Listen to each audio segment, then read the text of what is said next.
मुंबई महानगरपालिकेचं गेल्या 25 वर्षांचं ऑडिट करणार, यासाठी 3 सदस्यीय समितीची मंत्री उदय सामंतांची घोषणा। मुंबईसोबतच पिंपरी चिंचवड, नागपूर, पुणे आणि नगरविकास खात्यांचंही ऑडिट करा, संजय राऊतांची मागणी। गेली 25 वर्ष पैकी 20 वर्ष आमच्याबरोबर सत्तेत असणारे आता घोटाळ्याची चर्चा करतायत, त्यांना देखील याचं उत्तर द्यावं लागेल। ठाकरे गटाचे नेते सचिन अहिर यांची बीएमसी ऑडिट प्रकरणी प्रतिक्रिया। 25 वर्षांपासून आजपर्यंतचं सगळं ऑडिट झालंच पाहिजे। गेली अनेक वर्ष भाजपही आमच्या सोबत होतं, मात्र महाराष्ट्रातील इतर महानगरपालिकांचीही चौकशी करावी, विरोधी पक्षनेते अंबादास दानवेंची मागणी। गेली 25 वर्ष उद्धव ठाकरे यांची सत्ता महापालिकेत होती, त्यामुळे बीएमसीची चौकशी केली जाणार। कर नाही त्याला डर कशाला, भाजपनं आमदार अतुल भातखळकरांचा ठाकरे गटाला सवाल। दिशा सायलेन मृत्यू प्रकरणी एसआयटी स्थापन होणार, राज्य सरकारकडून एसआयटी स्थापन करण्याचे मुंबई पोलिसांना लेखी आदेश।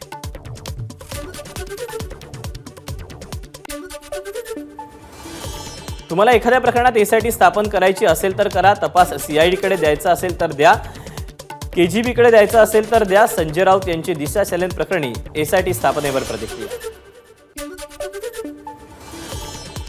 कितीही चौकशी करा, चौकशीला सामोरे जाऊ, ठाकरे गटाचे नेते सचिन अहिर यांचं वक्तव्य। एका मुलीला न्याय मिळावा म्हणून तुम्ही एसआयटीची स्थापना करता हे चांगलं, मात्र जस्टिस लोहिया यांच्या मृत्यू प्रकरणाचीही एसआयटी स्थापना करून सखोल त्याचा तपास करा, विरोधी पक्षनेते अंबादास दानवेंची मागणी।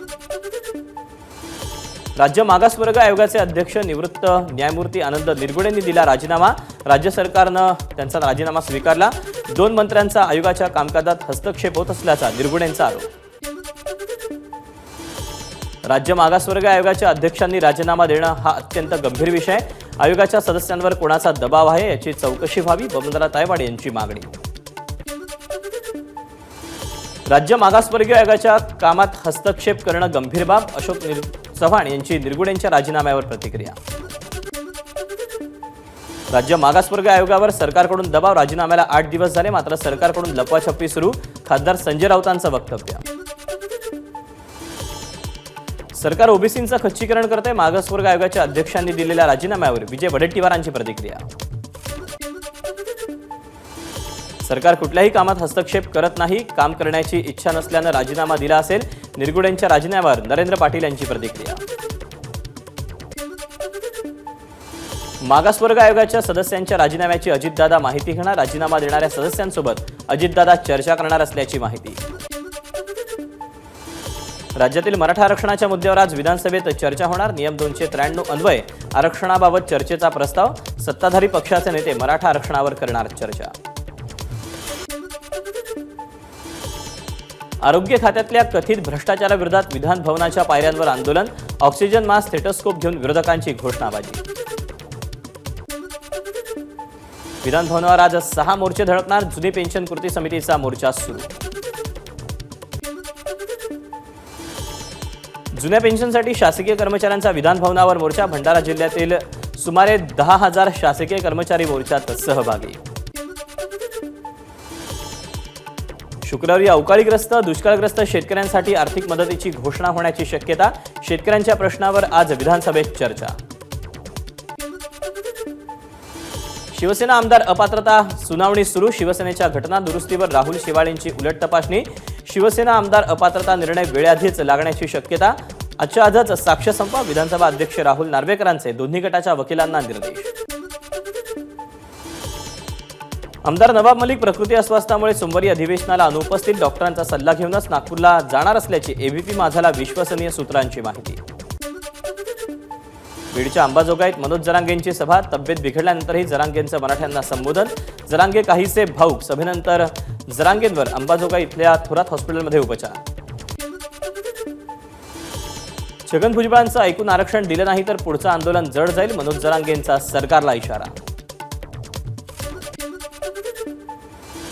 परभणीत धीरेंद्र शास्त्रींकडून हनुमान कथेचं आयोजन, मराठ्यांचा लवकरच विजय होणार, आचार्य धीरेंद्र शास्त्रींची प्रतिक्रिया।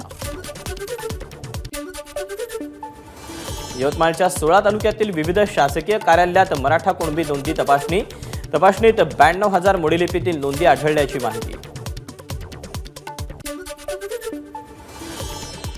राष्ट्रवादी काँग्रेसचे अध्यक्ष शरद पवारांचा आज वाढदिवस. अवकाळी पावसामुळे शेतकऱ्यांचं झालेलं नुकसान, मराठा आरक्षणासारख्या प्रश्नांमुळे शरद पवार यंदा वाढदिवस साजरा करणार नाहीत. जयंत पाटलांची माहिती.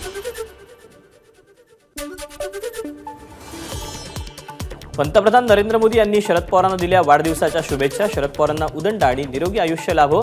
नरेंद्र मोदींच्या पवारांना एक्स सोशल माध्यमावरून शुभेच्छा. नाशिकमध्ये शरद पवारांचा वाढदिवस साजरा. पवारांच्या कारकिर्दीतील महत्त्वाच्या दिवसांच्या तारखेची नंबर नोट आणि फोटो फ्रेम भेट देऊन कार्यकर्त्यांचं अनोखं सेलिब्रेशन. नाशिकमध्ये कार्यकर्त्यांकडून शरद पवारांना वाढदिवसाच्या शुभेच्छा. कार्यकर्त्यांच्या उपस्थितीत केक कापून शरद पवारांचा वाढदिवस साजरा.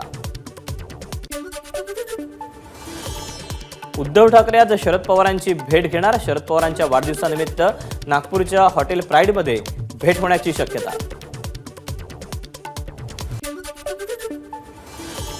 भाजपचे ज्येष्ठ नेते गोपीनाथ मुंडे यांची आज जयंती. गोपीनाथ गडावर जाऊन पंकजा मुंडे घेणार दर्शन.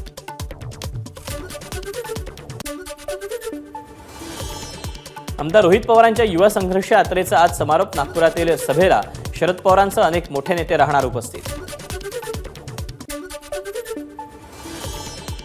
युवा संघर्ष यात्रेच्या समारोपाला उद्धव ठाकरे आणि आदित्य ठाकरे अनुपस्थित राहणार. नागपुरात असूनही उद्धव ठाकरे अनुपस्थित राहणार असल्यानं राजकीय वर्तुळात चर्चा.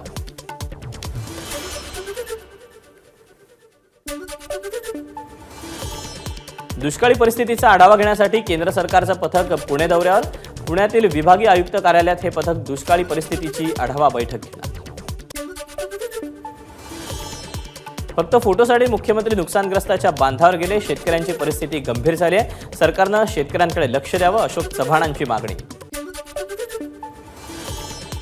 2 दिवसांपासून ऊस दरासाठी सुरू असलेलं स्वाभिमानीचं आंदोलन अखेर मागे. स्वाभिमानीच्या मागणीप्रमाणे दर देण्याचे कारखान्याकडून जिल्हाधिकाऱ्यांना पत्र.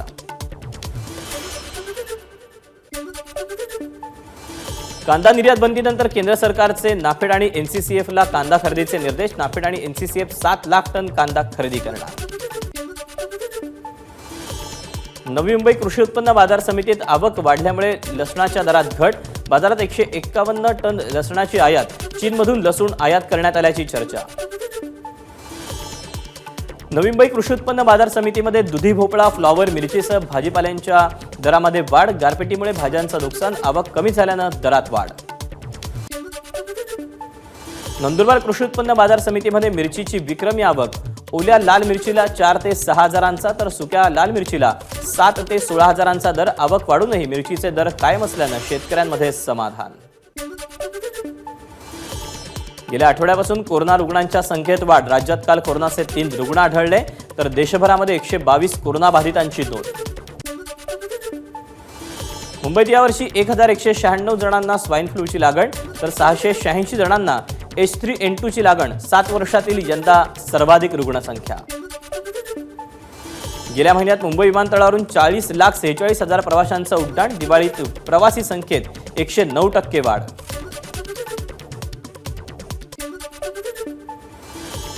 विजेवर धावणाऱ्या वातानुकूलित डबल डेकर बसगाड्यांची संख्या वाढवण्याकडे बेस्टचा कल. आणखी 10 वातानुकूलित विद्युत डबल डेकर बसगाड्या प्रवाशांच्या सेवेत.